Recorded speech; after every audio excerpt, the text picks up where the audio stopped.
Alhamdulillah Rabbil Alamin. Allô? Allô? Allô? Bon, il doit y avoir un problème de connexion. Salam alaikum à tous. Je vous salue ce matin. Pour ceux qui nous suivront le soir, c'est dans la soirée. Ceux qui nous suivront dans l'après-midi, c'est également ça. Allô? Allô? Bon, je coupe et je le rappelle.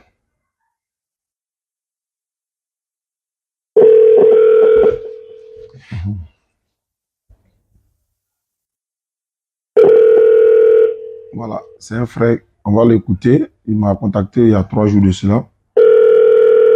Je lui ai dit qu'il n'y avait pas de souci. Donc, on va essayer de voir de quoi il s'agit. J'espère qu'il va répondre.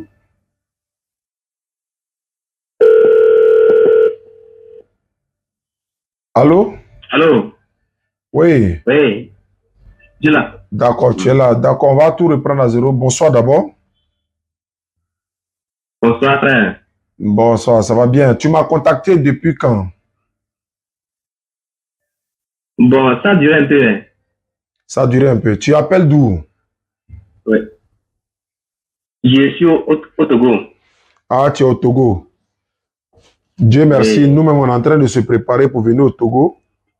On est en train de se préparer. Ne quitte pas, hein. Ne quitte pas. Je vais faire quelque chose pour que je vais essayer de changer de... Voilà. Voilà, je suis là maintenant. Donc, Bon? voilà, c'est bon maintenant. Je reprends tout à zéro. Tu m'as écrit le 24 octobre. Le 24 octobre, ça m'a trouvé en Guinée. Non, pas en Guinée, octobre. J'étais là, octobre, novembre. Non, c'est en novembre, on était en Guinée. Tu as dit bonsoir la DDR. Je veux qu'on échange. C'est depuis le Togo, merci. Moi, j'ai dit wa alaykoum salam. Bon, c'est déjà parti. Wa alaykoum salam. Allah facilite. J'ai dit qu'Allah facilite. Et j'ai dit merci beaucoup. Tu as répondu le 1er novembre en disant je vous avais appelé hier depuis le Togo. Je suis un témoin de Jéhovah. Je veux échanger avec vous. Je suis vos vidéos et je ne suis pas d'accord avec certains points. Et tu as fait la note vocale et tout ça. Je vais même passer la note vocale, hein, mais après j'ai dit, on prend rendez-vous. Tu as dit, on prend rendez-vous pour demain à partir de 21h. J'ai dit, ok, demain soir, Inch'Allah. Et tout à l'heure, je t'envoie un message. Mais je vais faire écouter ta note vocale d'abord. On va voir ce que ça donne. Bonsoir la DDR. Bonsoir la DDR. Bon, je vous avais envoyé un message concernant un petit débat. Vous n'avez pas répondu à mon message. Bon, j'aimerais que si vous trouvez un petit temps, bon, dans la semaine, on peut faire un petit échange. Donc, bon, moi, je suis chrétien, témoin de Jéhovah. Bon, dans vos prêches, dans vos vidéos, j'ai remarqué que vous avez, disons, mal expliqué certaines choses, certains passages de la Bible. Vous avez discrédité certains. Ça ne passe pas? Ouais, il faut écouter. Je suis là, écouter. Allons-y, il faut t'éteindre. Jésus, il n'est pas le Fils de Dieu. Ce qui est sûr. Allô? Ne quitte pas, ne quitte pas. Sauveur de l'humanité. Il n'est pas le Dieu. Il n'est pas Dieu. Mais il est le Fils de Dieu. Oui, il est le fils unique de Dieu. Et ils reconnaissent qu'il n'est pas Dieu. Oui. Bon, j'attends votre intervention. D'accord. Voilà, donc j'ai écouté ta note vocale. Tu as dit que tu es témoin de Jéhovah, tu voulais qu'on fasse un débat. Je rappelle à ceux qui vont nous écouter pour dire que ce n'est pas nous qui partons toujours vers les non-musulmans. À 99%, c'est eux-mêmes qui nous appellent. Et puis, soit, quand ils nous appellent, on enregistre le numéro. Et puis après, nous, on le rappelle. Voilà, donc c'est vous qui m'avez contacté, je précise, c'est ça, hein? On va se tutoyer. C'est toi qui m'as contacté, non? C'est moi, c'est moi. Bon, d'accord, je t'écoute là. Alors. Donc, je t'écoute. Qu'est-ce que tu veux? Je t'écoute. Pourquoi tu n'es pas d'accord? Sur quoi tu n'es pas d'accord? Allons-y. Bon, dans vos vidéos, vous dites que Jésus n'est pas sauvé, quoi. C'est ce que nous on a dit. Tu poses la question, quoi. Oui. Bon, Jésus lui-même a dit dans la Bible que Dieu l'a envoyé uniquement pour les enfants d'Israël. Ah, la Bible dit que Jésus est venu pour sauver l'humanité tout entière. Il faut me montrer le verset où la Bible dit Jésus est venu pour sauver l'humanité tout entière. On prend Matthieu 20, verset 28. Matthieu 20, 28. Matthieu 20. C'est ça. D'accord. Tu as la Bible avec toi, tu peux déjà lire. C'est la version traduction Monde Nouveau, tu as, non? La version des témoins de Jéhovah, c'est ça? C'est ça, je sais. D'accord, ça tombe bien même. Moi-même, c'est ce que je voulais. Ok, Matthieu 20, 28. 28. Ouais, qu'est-ce qu'il a dit chez toi? Oui, Je oui. suis avec toi, faut lire. Il arrive.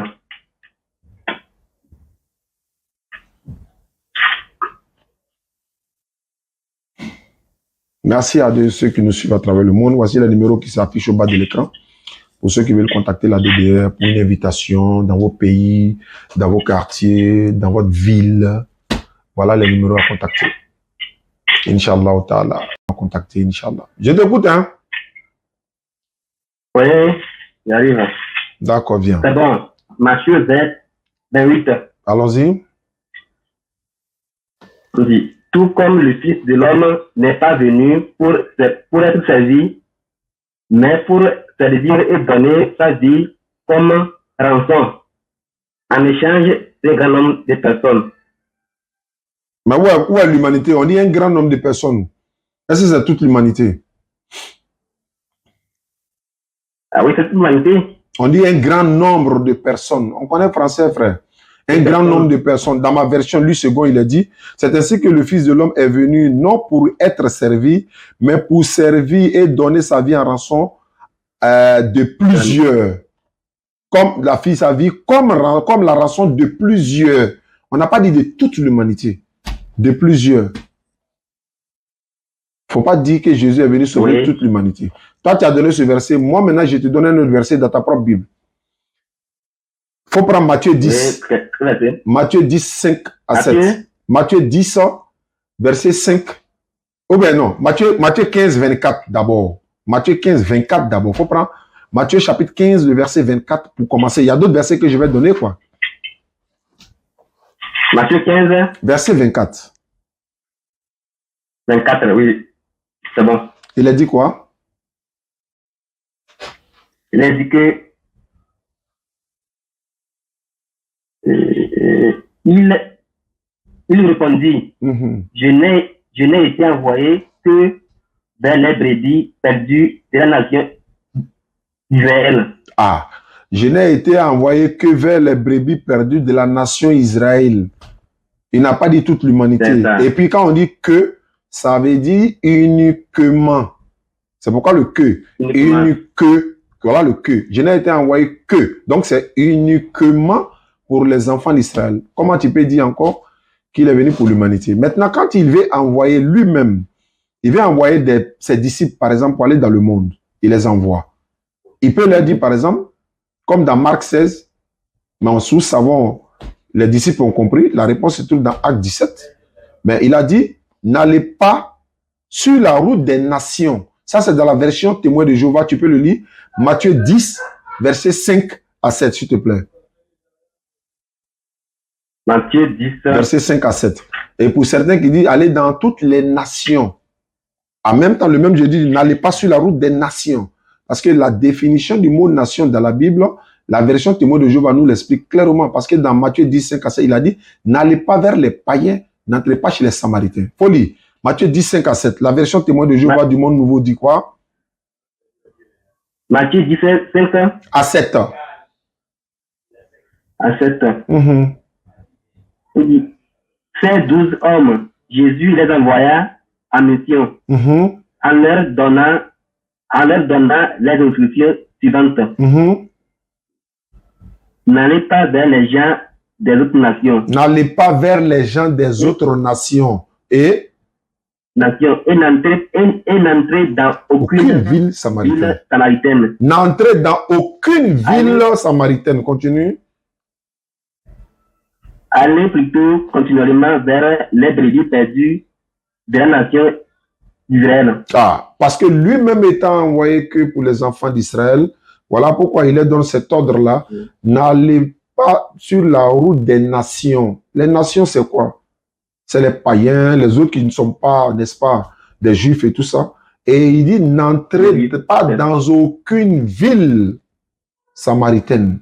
Et il continue de dire, mais allez plutôt vers les brebis perdues de la maison d'Israël. C'est-à-dire, ces brebis perdues-là se trouvent dans la diaspora, se trouvent dans le monde. C'est comme, par exemple, toi, mon frère togolais, lorsque nous, Inch'Allah, si Allah a facilité, là, tu sais, il y a un groupe de frères qui sont au Togo, qui nous ont invités au Togo, Inch'Allah, pour venir échanger avec nos frères musulmans et non musulmans dans la fraternité, dans la courtoisie.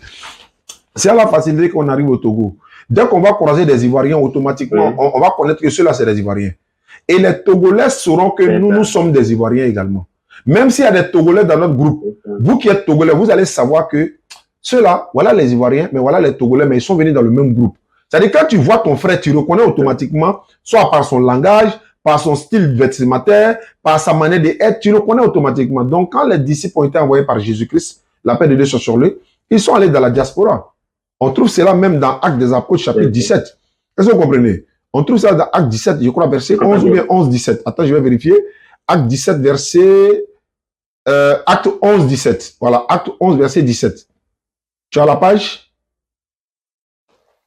Acte 11.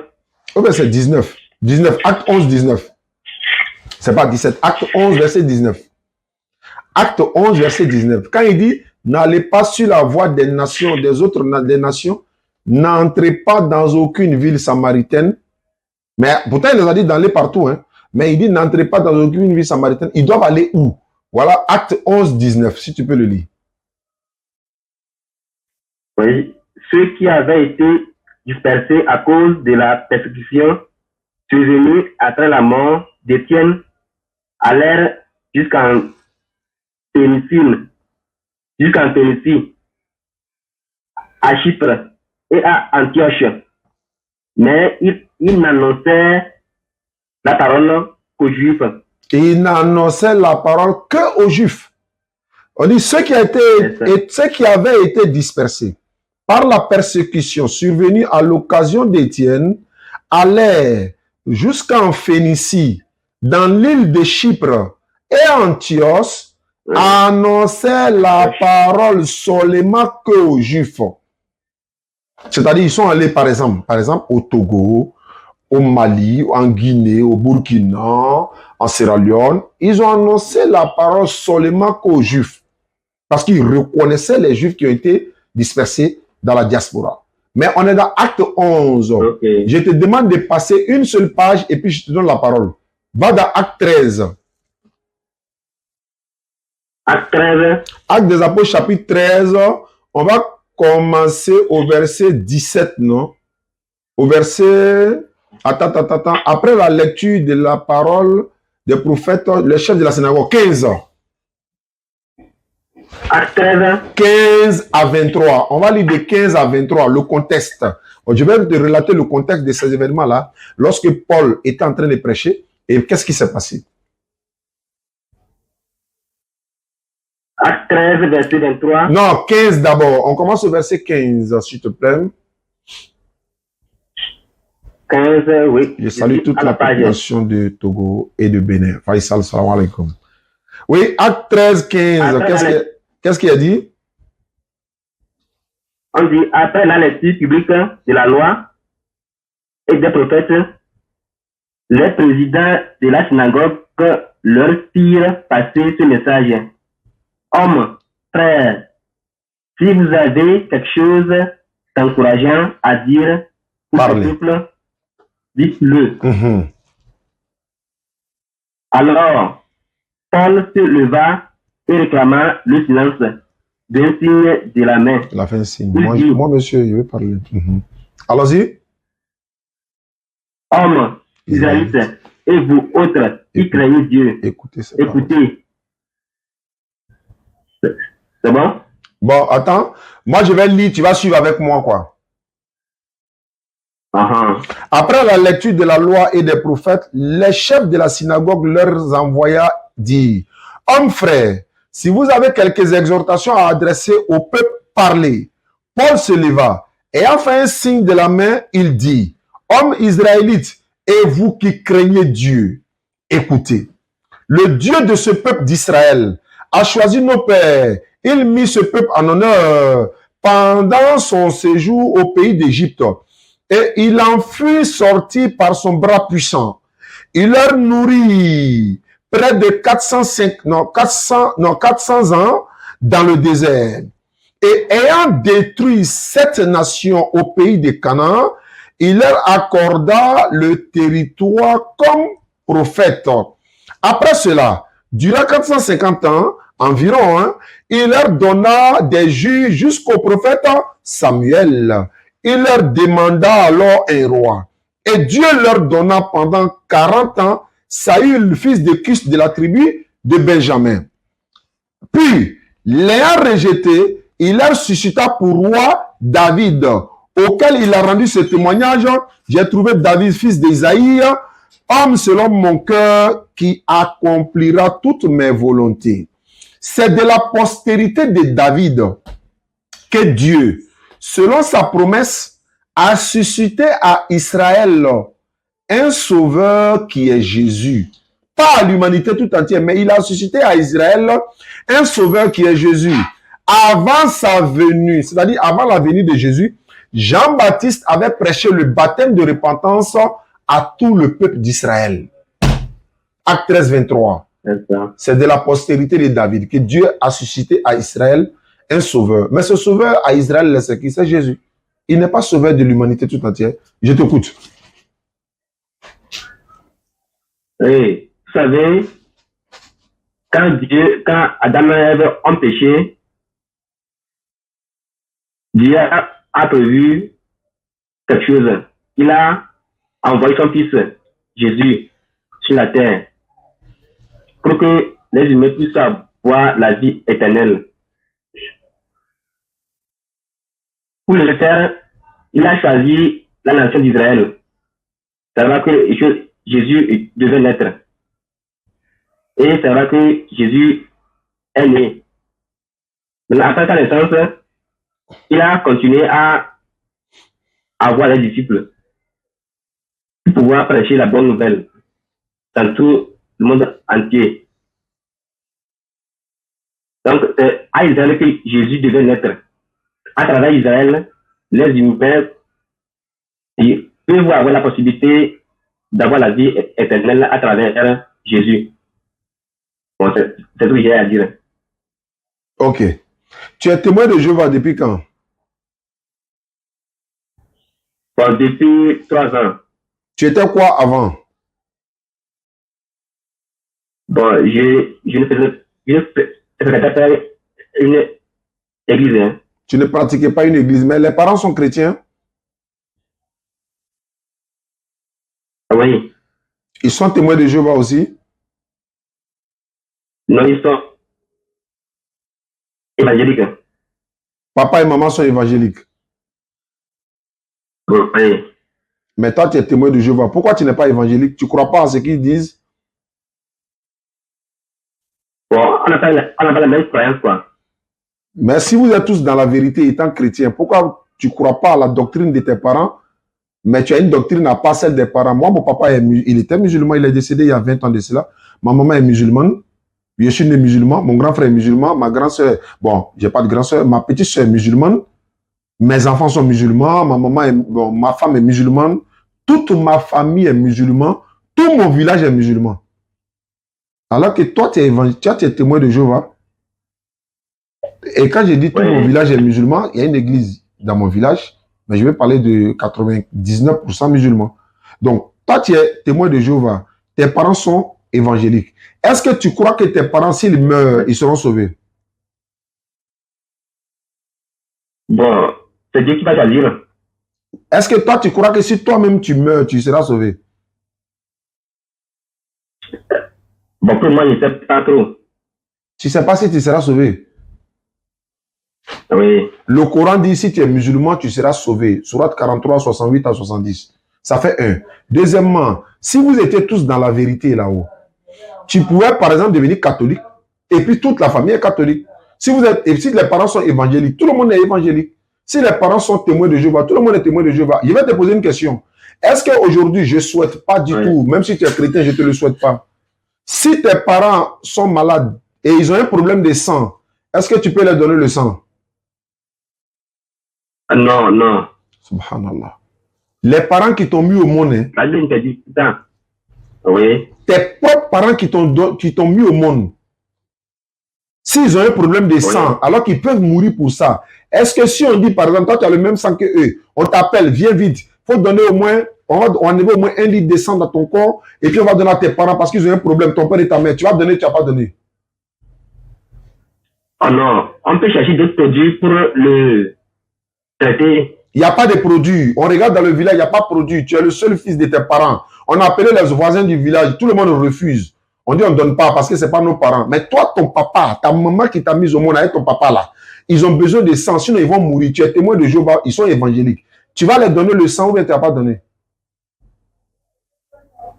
Quand la Bible interdit ça, là, il va refuser. Donc, s'il meurt, ce n'est pas un problème pour toi. S'ils meurent, ils auront la possibilité de revenir à la vie. Non, ce n'est pas ça la question. S'ils sont morts par manque de sang, là, est-ce que tu ne vas pas avoir ça sur ta conscience? Maman t'a porté 9 mois. Je vais te lire le Coran.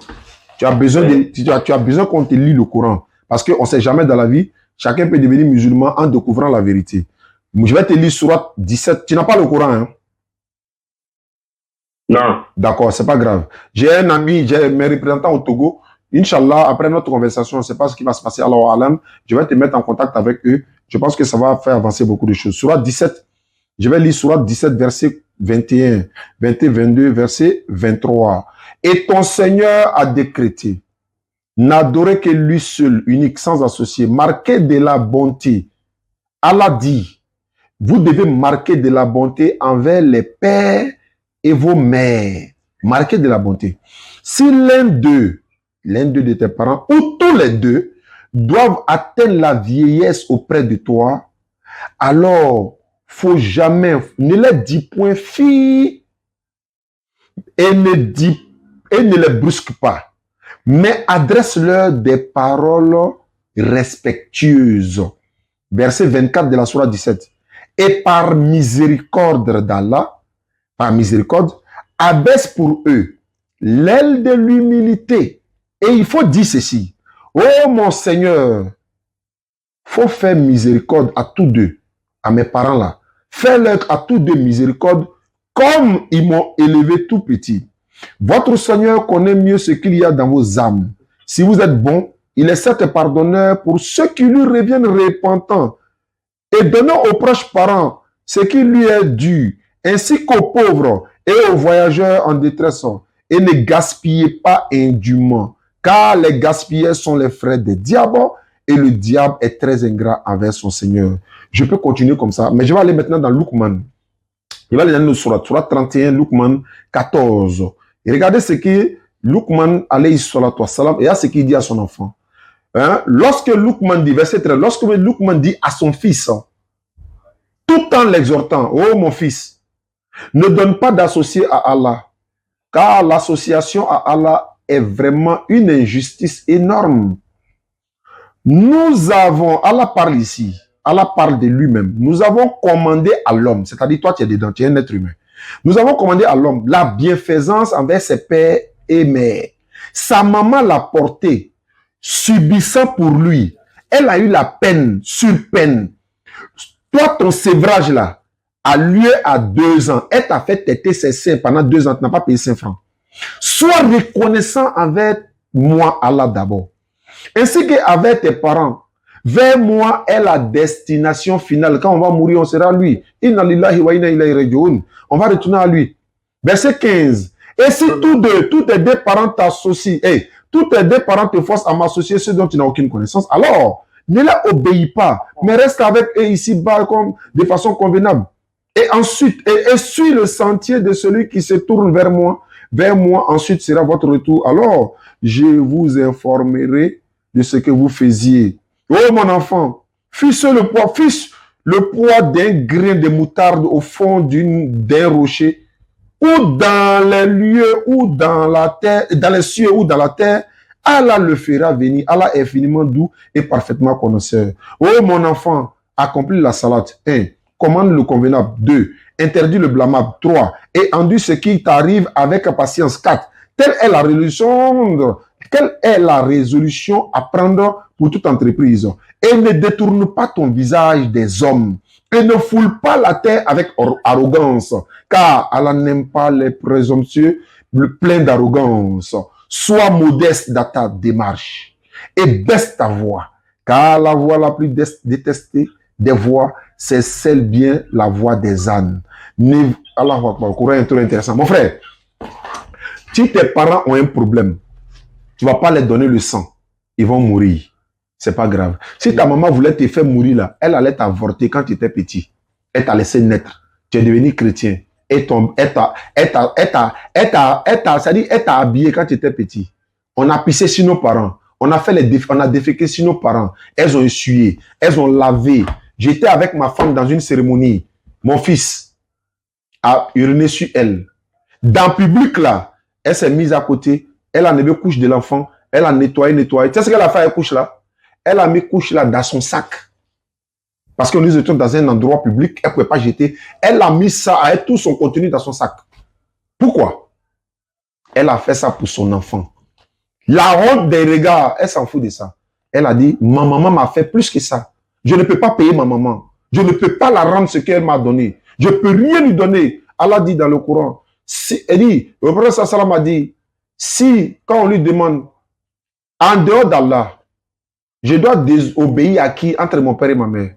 Il dit ta mère une fois, ta mère 2 fois, ta mère 3 fois, 4e fois ton père. Toi, tu dis si tes parents ont problème de sang, tu ne vas pas les donner sang, ils n'ont qu'à mourir.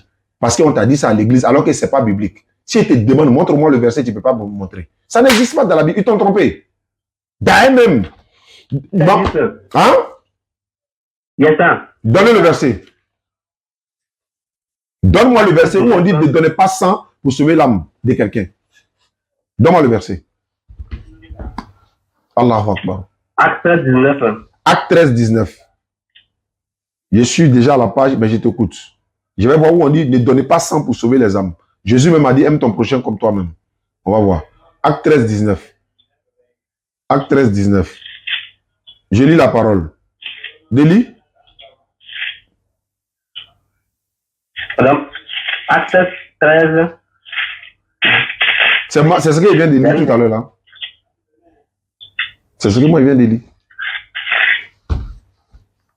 Tu as me montré verset là où, subhanallah, ton papa, ta maman, tes parents, tu vois dans quoi tu es? On t'a endoctriné, toi tu n'as pas donné sang à tes parents. Même Jésus n'a jamais dit ça. C'est Jésus, tu suis. Tu dis, il est le sauveur. Jésus, même s'il était là, il va donner sang à quelqu'un pour sauver son âme. Jésus a dit quoi? Prenez ceci. Il dit, buvez. Ceci est quoi? Est mon sang. Ils n'ont qu'à boire le sang.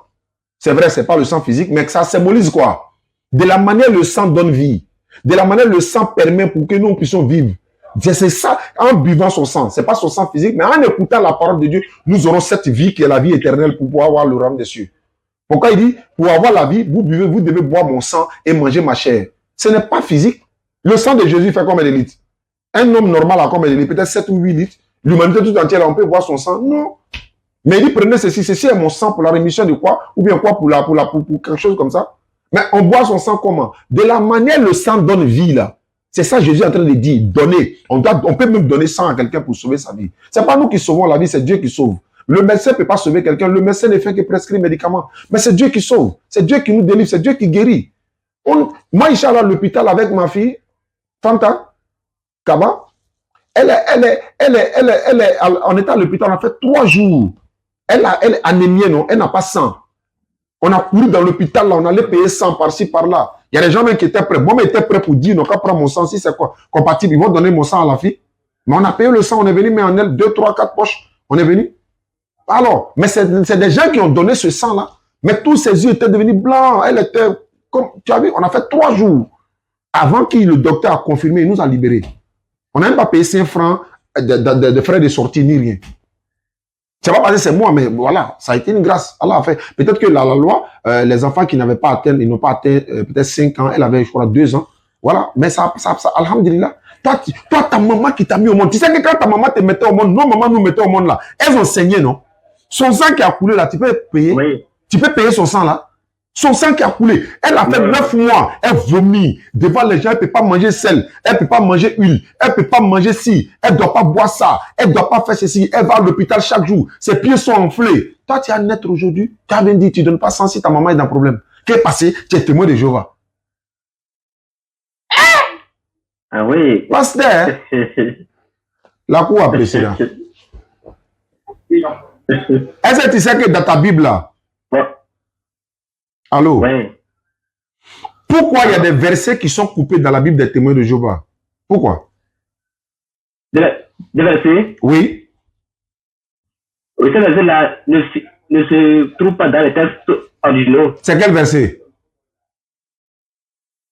Bon, il y a des versets, c'est beaucoup, hein? C'est beaucoup, mais pour Apocalypse 22, 18 dit quoi? On ne doit rien ajouter ni retrancher, non? Ah oui. Mais pourquoi vous avez coupé? Oui. Vous êtes qui? Vous coupez la parole de Dieu. Si c'est la parole de Dieu, pourquoi vous coupez? Si tu es dans la vérité là, si toi tu es un vrai chrétien, pourquoi les versets sont coupés de ta Bible? Tu dois te poser la question, pourquoi ce n'est pas dans le texte original, mais pourquoi ça est chez lui second? Pourquoi ça est chez Parole de vie? Comment on appelle ça? Catholique? Pourquoi ça est dans les autres Bibles, certaines d'autres Bibles? Et puis c'est coupé dans le témoin de Jéhovah. Tout ça là est coupé. Qui vous a donné l'autorisation de couper, mon frère? Tu n'es pas dans la vérité. Si toi, tu ne te répands pas vite pour devenir musulman, c'est pas bon, hein? Dieu t'a pas envoyé aujourd'hui pour m'appeler par hasard, hein? Ok. Allô? Oui, il n'y a pas de hasard dans la vie, hein? Si Dieu t'a fait que tu m'as appelé, Jésus a dit, demandez, l'homme vous donnera. Cherchez, vous allez trouver. Frappez, l'homme ouvrira. Jean 8:32, vous connaîtrez la vérité, elle vous affranchira. Dans la Bible même, dans ta propre Bible, Dieu dit que quand quelqu'un a un problème, il faut lui donner l'alcool, il va oublier ses problèmes. Est-ce que toi, tu trouves que ça, c'est normal? Est-ce que Dieu peut dire, si quelqu'un a un problème, si c'est... Quoi? C'est une expression, hein? C'est quoi? C'est une expression. C'est une exception ou bien expression? Expression.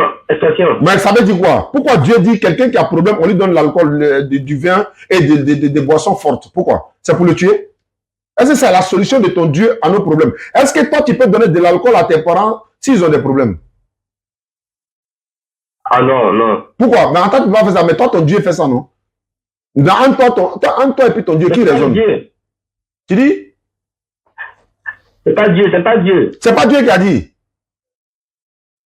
Non, c'est pas Dieu. Qui a dit? Vous savez, la Bible contient des paroles qui sont dites au sens figuré. Il n'a pas compris? Et dit, Oui. la Bible contient des paroles qui sont tournées au sens figuré, quoi. Donc, toute la Bible n'est pas la parole de Dieu. Ah, il faut comprendre la Bible là, il faut bien lire la Bible et la comprendre, quoi. Est-ce que toute la Bible, c'est la parole de Dieu ou bien c'est pas la parole de Dieu? Parole de Dieu. Hein? Oui. Maintenant, là, Proverbe 31, là, où on dit de donner des liqueurs fortes à celui qui a des problèmes, il n'a qu'à boire pour oublier ses problèmes. C'est parole de Dieu ou bien c'est pas parole de Dieu?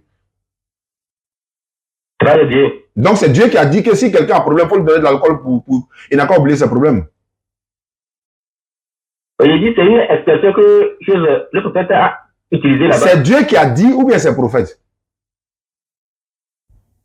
C'est Dieu qui a dit à travers ce prophète. Donc, c'est de la parole de Dieu. Maintenant, est-ce que la solution pour oublier son problème de ton Dieu, là, c'est ça, là? Toi-même, tu ne peux pas dire ça à tes parents. Tu as bien dit que tu ne peux pas dire ça à tes parents. Tu ne peux pas dire ça à ton enfant. Maintenant, comment toi, ton Dieu peut te dire, il n'a pas autre solution si ce n'est pas pour boire l'alcool pour oublier ton problème, toi?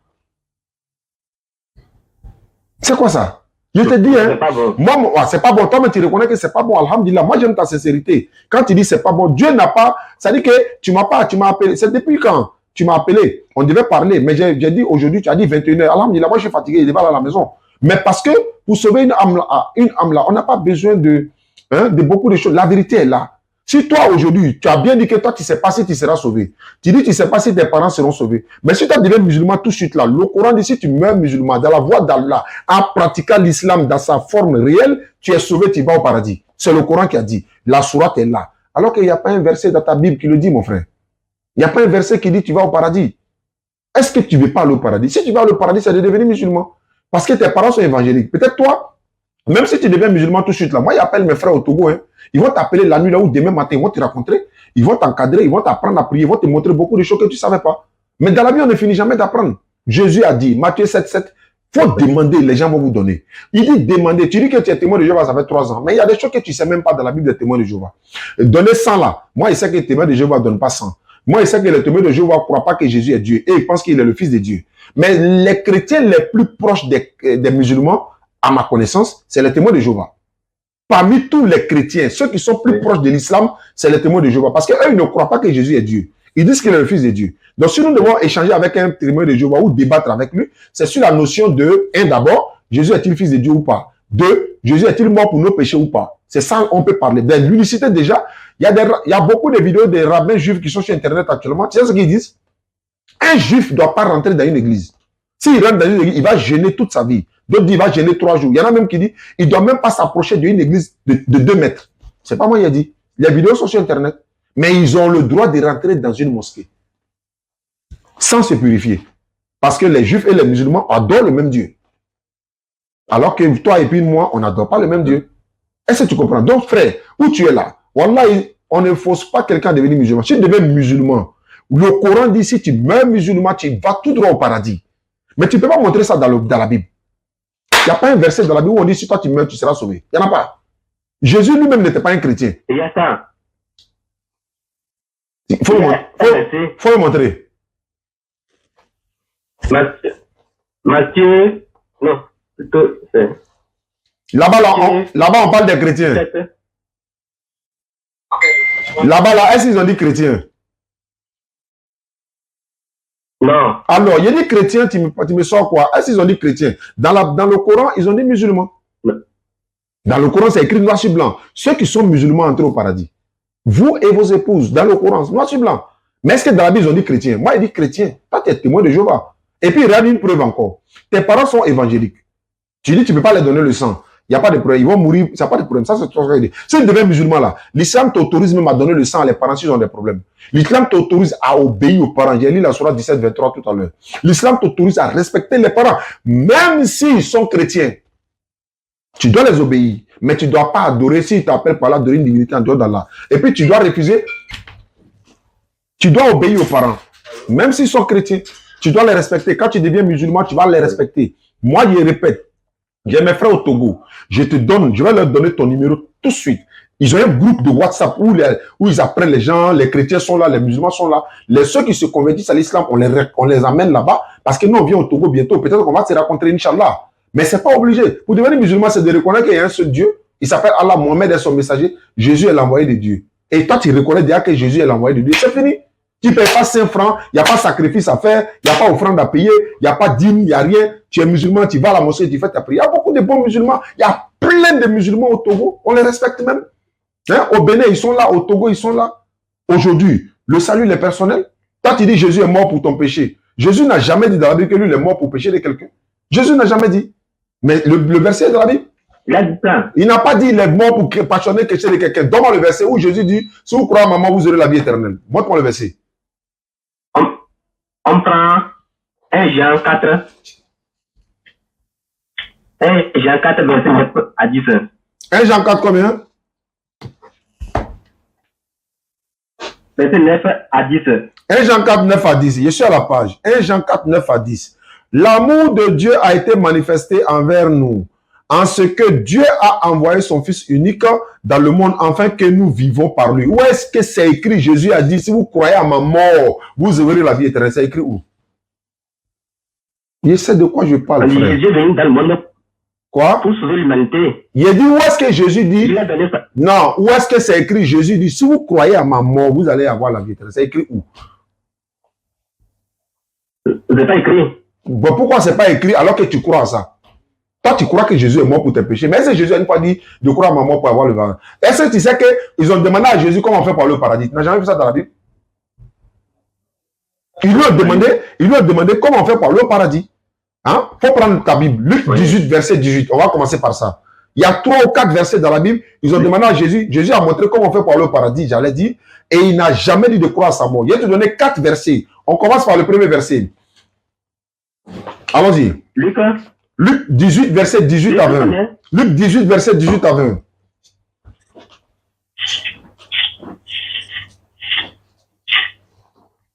Qu'Allah facilite notre compréhension. Bon. Allons-y. Qu'est-ce qui est écrit? 18 verset 18 et suite. Luc 18, 18, on continue. Ah, ok. Un chef juif lui demanda, bon enseignant, que doit-il faire pour hériter de la vie éternelle? La vie éternelle, c'est le paradis. Il dit un chef, attends doucement. Un chef interrogeant Jésus lui dit, bon maître, que dois-je faire pour avoir la vie éternelle? La vie éternelle, c'est le paradis, selon la Bible. Le langage biblique, c'est la vie éternelle. Qu'est-ce que je dois faire pour aller au paradis? Jésus n'a pas dit, crois à ma mort, comme toi tu enseignes là. Jésus n'a pas dit, crois à ma mort. Continue. Qu'est-ce que Jésus a dit? Jésus lui répond. Jésus lui répondit. Oui. Jésus lui répondit, pourquoi m'appelles-tu bon? Personne n'est bon, sinon un seul Dieu. Si ce n'est Dieu seul. Tu connais les commandements. Voilà, vas-y. Tu connais les commandements. Ne commets pas d'adultère. N'assassine pas. Ne vole pas. Ne fais pas de faux témoignages. Honore ton père et ta mère. C'est ce que je disais tout à l'heure là. Honore ton père et ta mère. Toi, tu dis tu n'as pas donné ça à tes parents, même s'ils sont morts. C'est pas grave. Continue. Verset 21. Alors, l'homme dit, j'obéis à tous ces commandements depuis ma jeunesse. Après avoir entendu cela, Jésus lui dit, il te manque encore une chose. Vends tout ce que tu as et distribue l'argent aux pauvres. Et tu auras un trésor dans le ciel. Quand il entendit cela, l'homme s'attrista profondément. Car il était très riche. Continue. Jésus le regarda et dit, comme il sera difficile à ceux qui ont de l'argent d'entrer dans le royaume de Dieu.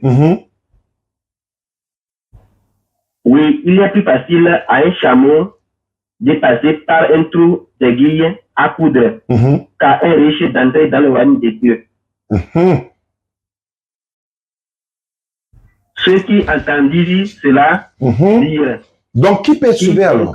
Qui donc peut.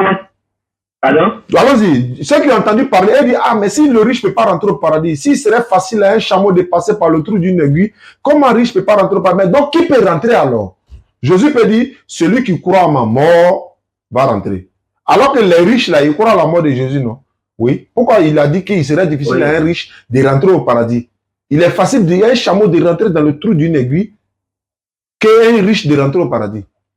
Pourquoi? Il pourrait dire non, même si un riche croit à ma mort, c'est fini, il rentre au paradis. Si toi, tu es béni togolais, tu crois à ma mort, c'est fini, tu rentres au paradis. On lui demande, donc qui peut rentrer au paradis alors? Hein? Il dit quoi? Un écoutant dit, et qui peut entrer, qui peut être sauvé alors? Donc, qui peut être sauvé alors? Jésus doit dire, celui qui croit à ma mort, c'est fini, il sera sauvé. Jésus répond, ce qui est impossible aux hommes est possible à Dieu. Pierre dit alors, voici, nous avons tout quitté et nous t'avons suivi. Jésus l'a dit, je vous le dis en vérité, il n'y a personne qui ait quitté à cause du royaume de Dieu sa maison, sa femme, ou ses frères, ou ses parents, ou ses enfants, ne recevoir beaucoup plus de siècle-ci, et dans le ciel à venir la vie éternelle. Donc, il n'a jamais dit, si vous croyez à ma mort, vous serez sauvés. Ce n'est pas écrit. Mais il a donné comment on fait pour être sauvé. Ça, c'est le premier verset. Il faut prendre Jean 17, verset 3. Jean 17. Le verset 3. Jean chapitre 17. Tu peux commencer au verset 1er jusqu'au verset 3. Ok. C'est bon.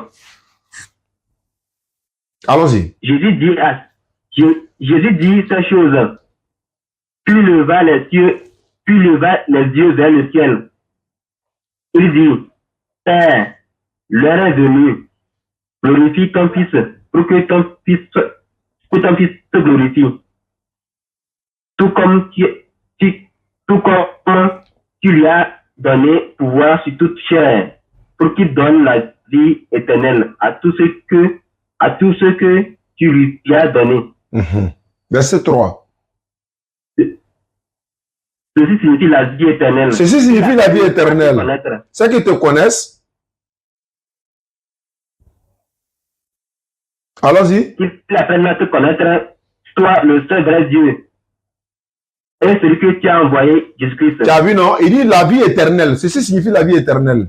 Pour avoir la vie éternelle, c'est pour te connaître, toi qui es le seul vrai Dieu, et reconnaître Jésus-Christ que tu as envoyé. Voilà comment il fait. La ilaha illallah, Isa Rasulullah. Reconnais qu'il y a un seul Dieu, reconnais Jésus comme son envoyé.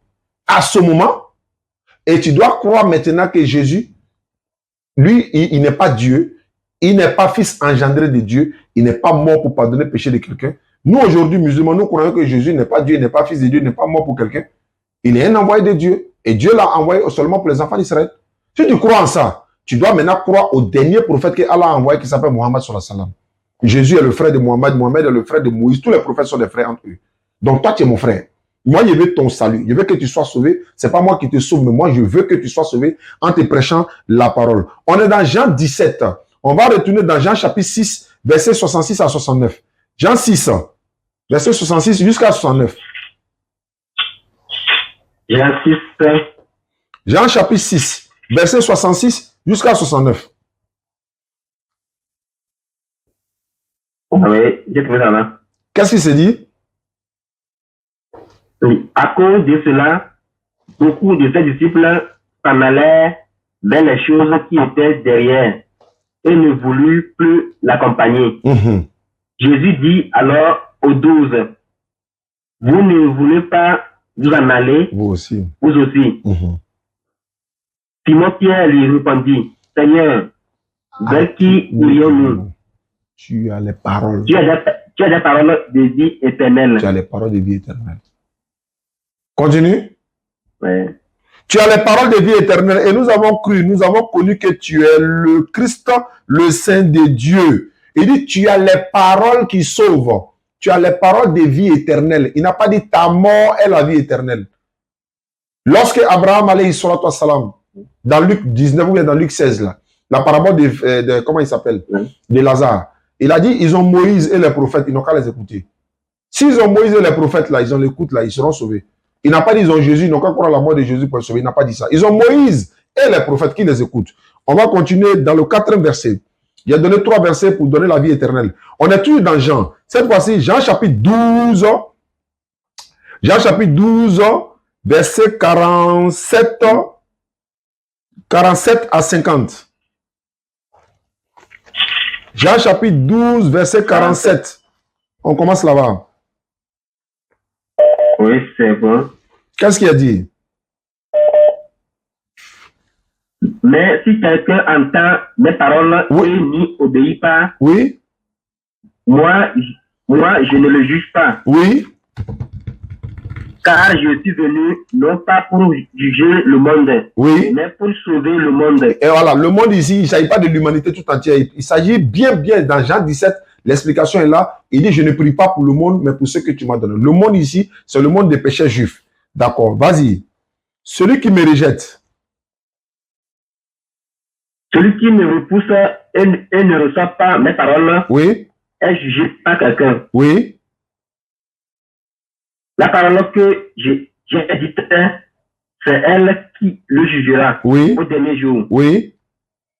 Car je n'ai pas parlé de ma propre initiative. Oui. Mais le Père qui m'a envoyé, c'est lui qui m'a donné un commandement à propos de ce que je devais dire et annoncer. De manière de le dire. Oui. D'accord, tu as vu? Continue.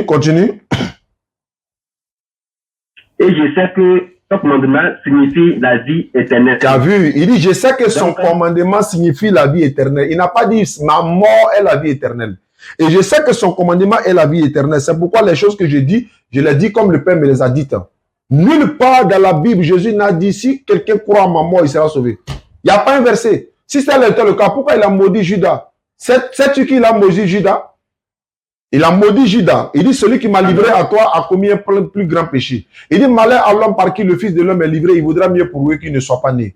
Et puis d'ailleurs, je vais te demander une question pour terminer. Comment est-ce que Judas est mort?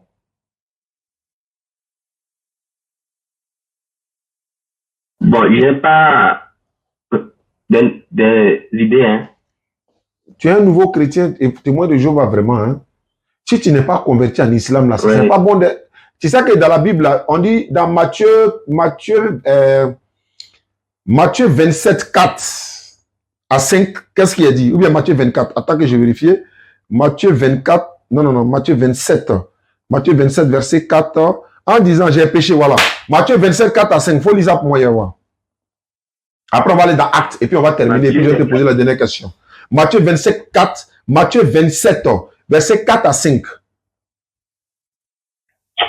Ou bien 4 à 6 même.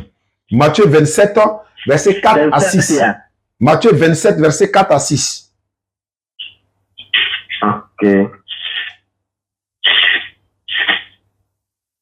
C'est bon. Matthieu 27, 4 à 6. Oui. Il leur dit, oui. J'ai péché en livrant un innocent. Ils répondirent, qu'est-ce que cela peut nous faire? C'est un problème. Alors il jeta les pièces d'argent dans le temple. Puis il partit et alla se pendre. Il est parti se pendre. Hein? On dit il s'est pendu. C'est-à-dire il a attaché corde sur son cou et puis il s'est tué. Verset 5. Verset 6. Verset 6. Les prêtres en chef prirent les pièces d'argent et dirent, il n'est pas permis de les mettre dans les trésors sacrés parce qu'elles sont le prix payé pour le sang d'un homme. D'accord. Donc Judas est parti se pendre. C'est ce qui est écrit. Oui. Donc il est mort par pendaison. Il allait se pendre. C'est ça. Bon, il faut prendre acte. Acte 1. Acte 1, verset 16 à 18. Qu'Allah donne la bonne compréhension. Verset 16.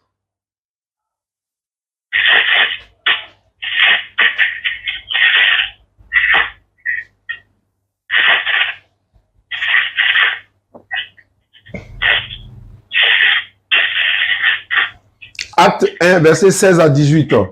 Pour terminer. Acte 1, bon. Verset 16 à 18. Qu'est-ce qui est écrit? On dit, oh mon frère, il fallait que s'accomplisse cette parole d'Écriture. Ce que l'Esprit Saint avait annoncé prophétiquement par l'intermédiaire de David au sujet de Judas, qui a servi de guide à ceux qui ont arrêté Jésus. Car Judas était compté parmi nous et avait été choisi pour participer à ce ministère. Et cet homme-là, donc, a acheté un champ avec le salaire tombé la tête, la première. Son corps a éclaté et tous ses intestins se sont répandus. Il est mort, éclaté, intestin répandu ou bien il s'est pendu? Il s'est pendu et puis... Allahu Akbar. Il s'est pendu. Mais pourquoi il dit ici, on dit il est tombé, il est éclaté, son corps, tous ses intestins sont sortis. C'est comme ça il est mort. Quelle est la vraie version? Qui dit la vérité? L'autre côté, on dit il s'est pendu. L'autre côté, on dit non. Il allait payer champ. Après, il est parti. En partant, il est tombé. Il s'est éclaté. Tous ses intestins sont sortis. Quelle est la vraie version?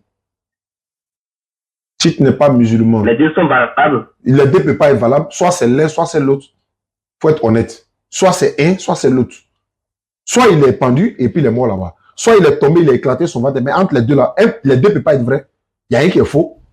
Même quand Jésus, on dit Jésus était sur la croix, c'est comme des brigands qui l'ont insulté. Bon, c'est la deux qui l'ont insulté. Tu es sûr? Oui, oui, je suis sûr. Les deux l'ont insulté, non? Oui, oui. Bon, faut prendre Luc. Luc 23, 37, 39 même. On va voir si c'est les deux qui l'ont insulté. Lucas. Luc 23, 39. Luc 23, 39. Tu as dit c'est les deux qui l'ont insulté, on va interroger la Bible. Et c'est sur ça qu'on va terminer. Judas est mort par pendaison. Non, non, non, il s'est éclaté. Son intestin est sorti. Maintenant, comme des brigands l'ont insulté, tu as dit deux. Ok, on va lire. Luc 23, 39 dit quoi? Puis l'un des malfaiteurs attachés à côté de Jésus, se mit à l'insulter. Tu es le Christ. Ouais, c'est ça. Continue. C'est ça. Tu es le Christ. Non. Alors, sauve-toi toi-même et nous aussi. Continue. Mais l'autre lui fit des reproches en disant, ne crains-tu pas Dieu du tout, alors que tu reçois la même punition? Pour nous, c'est juste, car nous recevons ce que nous méritons pour les choses que nous avons commises. Mais cet homme n'a rien fait de mal. Puis il dit, Jésus, souviens-toi de moi quand tu viendras dans ton royaume. Alors Jésus lui répondit, vraiment, je te le dis aujourd'hui, tu seras avec moi dans le paradis. Il parlait à les deux ou bien il parlait à un? Il parlait à un. C'est combien qu'il a insulté? C'est deux ou bien c'est un? Bon, c'est les deux. Tu es sûr? 39. On dit l'un des malfaiteurs crucifiés avec lui l'insultait. L'un d'eux l'insultait. Tu dis c'est les deux. L'un des malfaiteurs crucifiés avec lui l'injurait en disant, sauve-toi toi-même. N'es-tu pas le Christ? Sauve-toi et sauve-nous. C'est un qui l'a insulté selon la Bible ici. Mais Matthieu dit c'est deux. Donc c'est combien? C'est deux ou bien c'est un? Soit c'est un, soit c'est deux. Merci beaucoup mon frère. Qu'est-ce qui t'empêche à devenir musulman après que moi j'ai donné tous ces enseignements? Moi je te pose la question pour terminer. Dieu ne t'a pas envoyé ici par hasard. J'ai fini de faire ma mission. Mon devoir n'est que la transmission du message. Allah sur ses serviteurs est clairvoyant. Sourate 3, verset 20. Qu'est-ce qui t'empêche à devenir musulman? Bon, l'islam n'est pas la religion qui vient de Dieu. J'ai demandé qu'est-ce qui toi t'empêche à devenir musulman?